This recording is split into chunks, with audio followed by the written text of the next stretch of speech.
तो फाइनली ढूंढ लिया आपने। हाँ, मुझे उम्मीद थी आप ढूंढ लोगे। आज की इस वीडियो के अंदर मैं आपको बताऊंगा कक्षा 10 भूगोल पाठ नंबर 4 कृषि एनसीईआरटी। चलो अभी शुरू करते हैं। मैं हूं अजय और आप देख रहे हैं सीसीएल क्लास। अब एक चीज क्लियर कर देता हूं, ये है पार्ट 2 और पार्ट 1 के अंदर हमने जो है कुछ चीजें कवर कर ली थी, जैसे कि फसलें पहले कैसी उगाई जाती थी, अब कैसी उगाई जाती हैं। उसके अलावा 3 तरह की खरीफ, रबी और जायद की फसलों को हमने समझ लिया था। अब चलते हैं आगे, उसमें ट्रिक बता दी थी याद करने की मैंने। तो अब चलते हैं आगे और यहाँ पे हम जानेंगे मुख्य फसलें कौन कौन सी भारत के अंदर आमतौर पे उगाई जाती हैं, उनके बारे में हम जानेंगे। देखो, फसल उगानी है हमें, यहाँ पे पूरी चीजें पता होनी चाहिए। सारी चीजें सिखाएंगे ये लोग हमको और सारी चीजें हमें सीखनी पड़ेंगी क्योंकि हमारी मजबूरी है। तो हमें कुछ चीजों का ध्यान रखना पड़ेगा।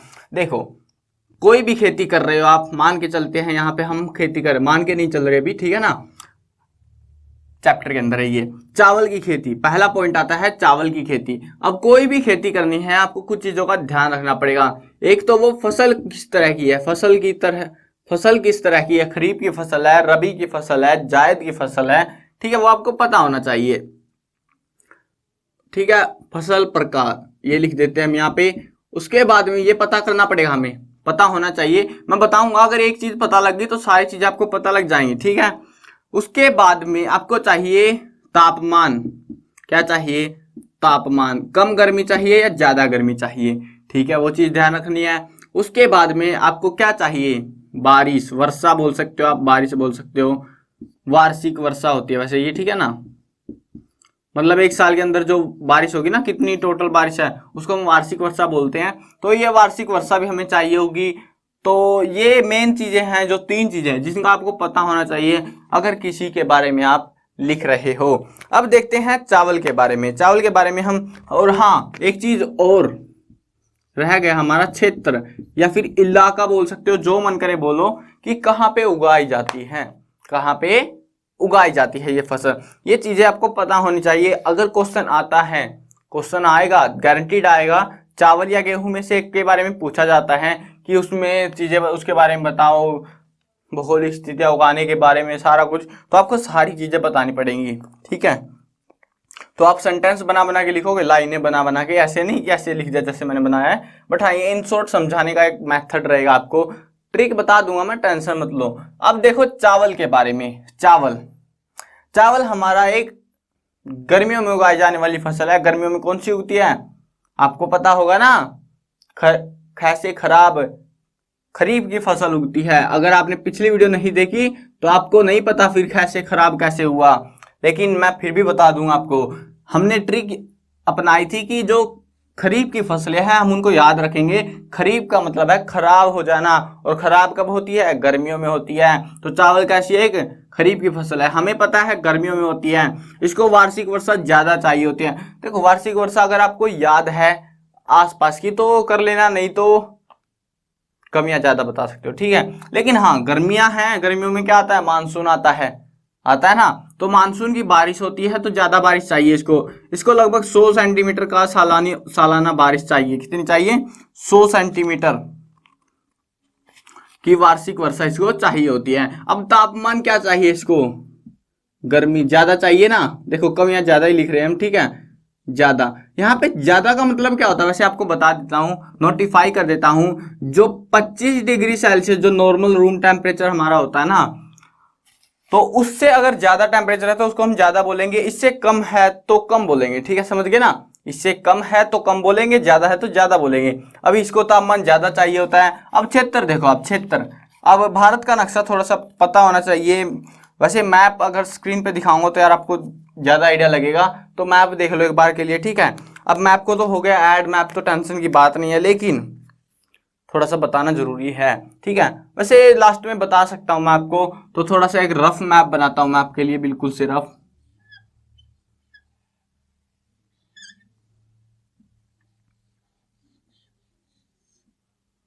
ठीक है, यह है बिल्कुल हमारा रफ सा मैप, और इसमें हम जानेंगे चावल उगता कहाँ पे है। क्षेत्र, देखो क्षेत्र के अंदर आप यहाँ पे जो ये स्टेट्स है हमारी, ठीक है, ये वाली पट्टी यहाँ पे उगाया जाता है। ये 2-3 स्टेट पड़ती है आपकी, 2 स्टेट तो पड़ती है, कर्नाटका और महाराष्ट्र, ठीक है, ये 2 स्टेट में उगता है। उसके अलावा जो है यहाँ पे अगर आप देखते हो, यहाँ पे पंजाब हरियाणा में उगता है, मैं हरियाणा से मुझे पता है यार, अब हरियाणा पंजाब में उगता है, पंजाब यहाँ तक पड़ता है, वैसे कोई दिक्कत नहीं है। यूपी में उगता है, उत्तर प्रदेश में, उसके अलावा आगे चलोगे तो आप बिहार में, ठीक है, नीचे गलत आ गए हम, तो बिहार तक, ठीक है। नीचे जो 3 राज्य है हमारे, झारखंड, उड़ीसा, छत्तीसगढ़, इनमें कुछ नहीं उगता, गलती से भी इनका नाम मत लिख देना कहीं पे। तो ये इलाका और ये इलाका उगता है। बाकी आपको एक चीज बता देता हूँ, लास्ट में जब सारे फसलें कर लेंगे ना, सारा पूरा चैप्टर हो जाएगा, लास्ट में मैप कराऊंगा कैसे आप रिमेंबर करोगे, कुछ ट्रिक बता दूंगा आपको कैसे वो चीजें आप अनुमानित कर सकते हो, कैसे पता लगाओगे। बाकी स्टेट्स का आपको पता होना चाहिए वो चीज समझने के लिए, ठीक है। तो हमने कौन कौन से स्टेट्स जाने, पंजाब, हरियाणा, उत्तर प्रदेश, बिहार और इधर से कर्नाटका और महाराष्ट्र, इन स्टेट्स के अंदर, इन क्षेत्रों के अंदर चावल को आमतौर पे उगाया जाता है, ठीक है। क्षेत्र आसान थे ना करने। चलो अभी आगे देखते हैं, नेक्स्ट पॉइंट आता है हमारे पास में, वो है चावल समझ में आ गया। अब बारी आ गई गेहूं की। किसकी बारी आ गई? गेहूं की बारी आ गई। गेहूं वो कैसा है, इसका छोटा या बड़ा? बड़ा हुआ है। चलो गेहूं, अब गेहूं की बारी आ गई है। और गेहूं को क्या होता है, गेहूं एक कैसी फसल है? गेहूं एक रबी की फसल है, क्योंकि हमें पता है इसको ये उगता है सर्दियों में, और इसको तापमान कैसा चाहिए होता है? कम चाहिए होता है। लेकिन इस चीज का ध्यान रखना, गेहूं जो है ना चमकदार, आपने देखा होगा किसी का गेहूं जो है धुंधला से, खाते भी होगे आप लोग अनाज को, तो गेहूं को आमतौर पे खाया जाता है, दूसरी भारत में खाई जाने वाली दूसरी सबसे बड़ी फसल है ये, ठीक है। और चावल जो है सबसे ज्यादा खाया जाता है, दूसरे नंबर पे गेहूं, और तीसरे नंबर पे ज्वार बाजरे को खाया जाता है, ठीक है। तो दूसरी सबसे ज्यादा खाई जाने वाली फसल है, और आप भी कहीं ना कहीं इसको खाते होगे। तो तापमान इसको कम चाहिए होता है, लेकिन अगर आपको एक अच्छे किस्म का गेहूं चाहिए, चमकदार, अच्छा बेहतर गेहूं, दिखने में भी प्यारा हो, तो उस गेहूं को उगाने के लिए आपको धूप होना जरूरी है। मतलब सर्दियों में तापमान तो कम हो, लेकिन धूप होती है ना, धुंधली धुंधली सी धूप जो चाहिए होती है, वो होनी चाहिए, तब जाके वो। और ऐसे नहीं कि शुरुआत में छोटा सा पौधा है और उस पर को धूप ही धूप मिल रही है, नहीं, जब पकने का टाइम आता है ना, उस टाइम पे होना चाहिए, ठीक है। शुरुआत में हो ना हो कोई दिक्कत नहीं है, लेकिन जब उनको जो है फलियां आ जाती हैं, जो आते हैं ऊपर, बैल वगैरह आ जाती है, तो उसमें उस टाइम पे उसको धूप चाहिए होती है पकने के लिए। जितनी अच्छी धूप मिलेगी उतना अच्छा ये पक जाता है। वार्षिक वर्षा, अब सर्दियां हैं तो वार्षिक वर्षा क्या होती है? कम। सर्दियों में तो मानसून आता नहीं ना, तो बारिश क्या होगी? कम होती है बारिश। और कम बारिश यानी कि इसको चाहिए लगभग 50 से लेके 75 सेंटीमीटर की बारिश चाहिए होती है, ठीक है। कितनी चाहिए? 50 से 75। उसके बाद में क्षेत्र की बारी आती है। क्षेत्र कहाँ पे उगता है ये? इसका भी काफी बड़ा नक्शा है, बहुत सारे इलाकों में मैप दिखा दिया मैंने, ठीक है। 2 ही मैप आपकी बुक के अंदर गेहूं और चावल को लेके, लेकिन और भी कई सारे मैप होने चाहिए थे जो कि इन्होंने नहीं बताए, कोई बात नहीं, मैं बता दूंगा। तो ये आपका उगता कहाँ पे है? देखो इन्होंने बता रखा पंजाब, राजस्थान, हरियाणा, ठीक है, इधर से उत्तर प्रदेश आ गया, उसके अलावा आगे बिहार में, मध्य प्रदेश में, गुजरात में, ठीक है। इन काफी सारे स्टेट्स हैं उगने वाले जहां पे इसको उगाया जाता है।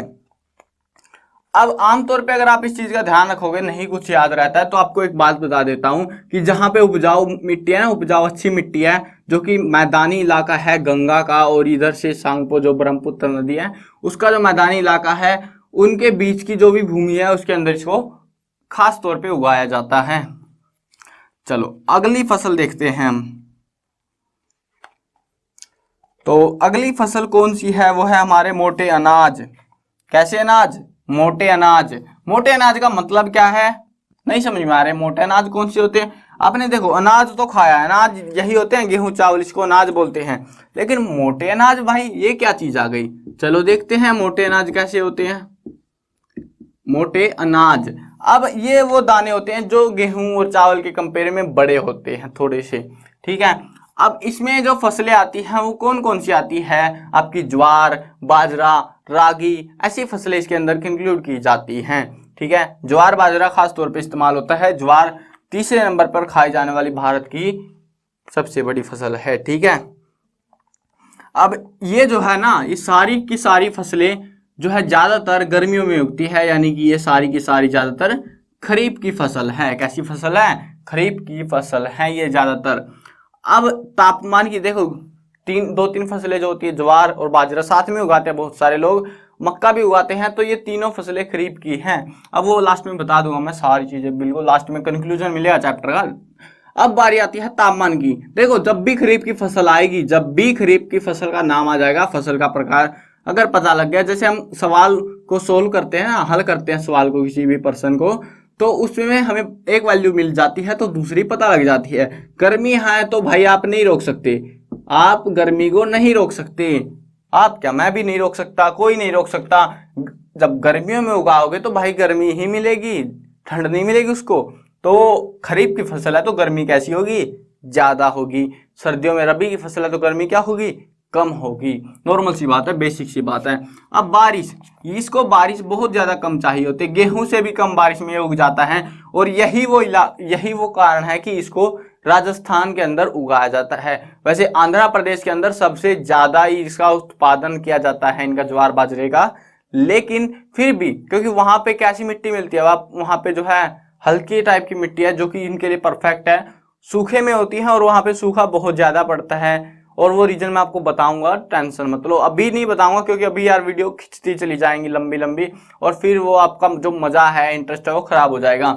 ठीक है, तो जो वार्षिक वर्षा है कम होती है, क्षेत्र आंध्र प्रदेश में उगाई जाती है, उसके अलावा उसके आसपास के इलाके, आंध्र प्रदेश यहाँ पे पड़ता है, ठीक है ना, आंध्र प्रदेश में, उसके अलावा ये वाले हिस्से में उगाई जाती है, कर्नाटक महाराष्ट्र में, राजस्थान में बड़े स्केल पे उगाई जाती है, राजस्थान और ये वाला इलाका यहाँ पे उगाई जाती है आमतौर पे इसको। ठीक है, वैसे हरियाणा पंजाब में भी उगाते हैं, ऐसा नहीं है, जानवरों को चारा चाहिए होता है तो उसके लिए इनको उगाया जाता है। अब देखते हैं अगली फसल, मक्का। मक्का ये इन्हीं की बहन है, कुछ ज्यादा नहीं है, मोटे अनाज की जगह हम सिर्फ मक्का लिख सकते हैं। ठीक है, क्या लिखेंगे हम यहाँ पे? मक्के की फसल, मक्का, कुकड़ियां जिसको बोलते हैं हम। तो मक्के की फसल का क्या होता है, मक्का जो है ना, जानवरों को चराने के लिए इस्तेमाल किया जाता है, उगाया जाता है, लेकिन उसको खाने में भी इस्तेमाल किया जाता है। ऐसा नहीं खाते नहीं है, खाते भी हैं उसको। वो ज्वार के साथ में उगता है, मोटे अनाज के साथ में। और ये भी एक खरीफ की फसल है। खरीफ की फसल मतलब गर्मी ज्यादा चाहिए होती है, गर्मी ज्यादा तो बारिश होगी नहीं, लेकिन बारिश देखो ऐसा नहीं है बारिश हो ज्यादा हो, तो गर्मियों में बोलते हैं ना बारिश होती है, लेकिन इसको बारिश नहीं चाहिए। अब बारिश नहीं चाहिए तो ये उन्हीं इलाकों में उगेगी जहां पे मानसून नहीं आता या बहुत कम आता है, वहीं पे इसको उगाया जा सकता है। अगर पानी ज्यादा भर गया तो ये खराब हो जाएंगी। ठीक है, अब क्षेत्र कौन से हैं जहां पे आपके मोटे अनाज उगते हैं, जहां पे आपका ज्वार उगती है, जहां पे बाजरा उगता है, उन्हीं क्षेत्रों में मक्का भी उगाया जाता है। ठीक है, जैसे कर्नाटक, उत्तर प्रदेश, बिहार, आंध्र प्रदेश, मध्य प्रदेश आदि मक्का के बड़े उत्पादक हैं। और इसको सबसे अच्छा कहाँ पे उगाया जाता है? जलोढ़ मिट्टी के अंदर, पुरानी जलोढ़ मिट्टी।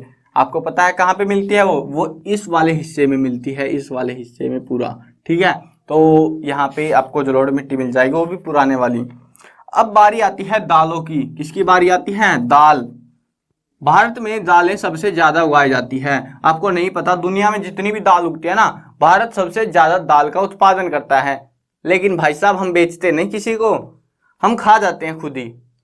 उगाओ और खाओ, पेट भरो, मौज लो। ठीक है, अब दालें उगाई जाती हैं भारत विश्व में दालों का सबसे बड़ा उत्पादक और उपभोक्ता देश है। खाता भी खुद ही है, बनाता भी खुद ही है। ठीक है, और दालों को क्यों खाया जाता है? क्योंकि ये इकलौती ऐसी फसल है जिसके अंदर, दालों के अंदर प्रोटीन पाया जाता है जो हमारे शरीर को जरूरी होता है।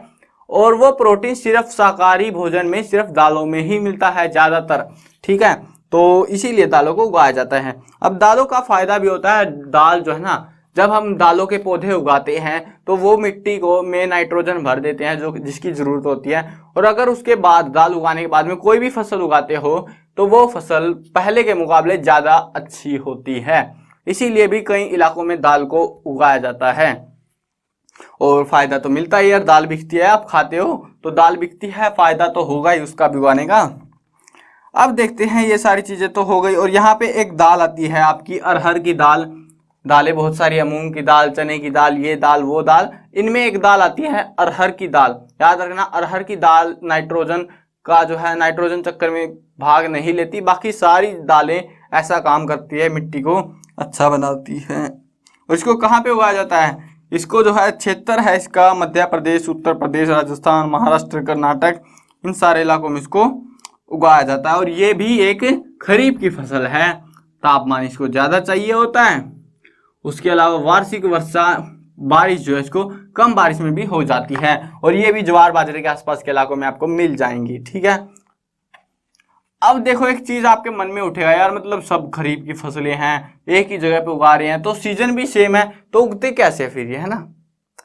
सोच रहे हो ना? मतलब देखो ज्वार बाजरा मक्का, ठीक है, उसके अलावा यहाँ पे धान की खेती, उसके अलावा जो है आप देखोगे ये अपना मक्का उगाता है, यहाँ पे दाल भी यहीं पे, मतलब यार वही इलाका कितनी चीजें उगाते हैं लोग, तो कोई कुछ उगा रहा है, कोई कुछ उगा रहा है। और ज्यादातर जो दालें हैं उनको जो चराने का जो भी होता है, जानवरों के लिए चराने की चीजें उगाते हैं, ज्वार बाजरा, तो उसके साइड में जो डोल बनती है, बांध बनती है, तो उसको उसके ऊपर इसको लगा दिया जाता है और फ्री का प्रॉफिट उगा लिया जाता है, ठीक है, समझ रहे हो ना? बाकी कुछ लोग जो है इसको प्रोफेशनली करते हैं, क्योंकि इसमें भी कमाई, ऐसा नहीं है कमाई नहीं होती, बहुत अच्छी कमाई है, बहुत महंगी बिकती है दालें, तो इस वजह से इनको बड़े स्केल पे उगाया जाता है, ठीक है। ये हो गया आपका। तो उम्मीद है वीडियो में मजा आ रहा होगा, और आज हमने काफी सारी फसलों के बारे में जान लिया है। अब बस ज्यादा फसलें अब बची नहीं है, थोड़ी बहुत बची हैं, ठीक है, और थोड़ी बहुत नहीं है, वैसे कई सारे पेज है हमारे पास में, तो वीडियो हो रही है लंबी, और हम लंबी बिल्कुल नहीं खींचने वाले। तो पार्ट 3 आएगा, और पार्ट 3 के अंदर आप इस चैप्टर के बाकी जितना भी पोर्शन है, जो भी मैपिंग वगैरह, वो उस वाली वीडियो में आपको मिल जाएगी। चलो वीडियो खत्म करते हैं। मैं कवर करने वाला हूँ क्लास 8, 9, 10, 11 और 12 क्लास की सभी सब्जेक्ट की videos, Hindi medium English medium दोनों में होने वाली है। तो यार इंतजार किस चीज़ का कर रहे हो? इस तरह में सब्सक्राइब का बटन है, सब्सक्राइब कर लो, साथ में घंटी आएगी उसको दबा देना, ताकि कोई भी अपडेट आपसे छूटने ना पाए।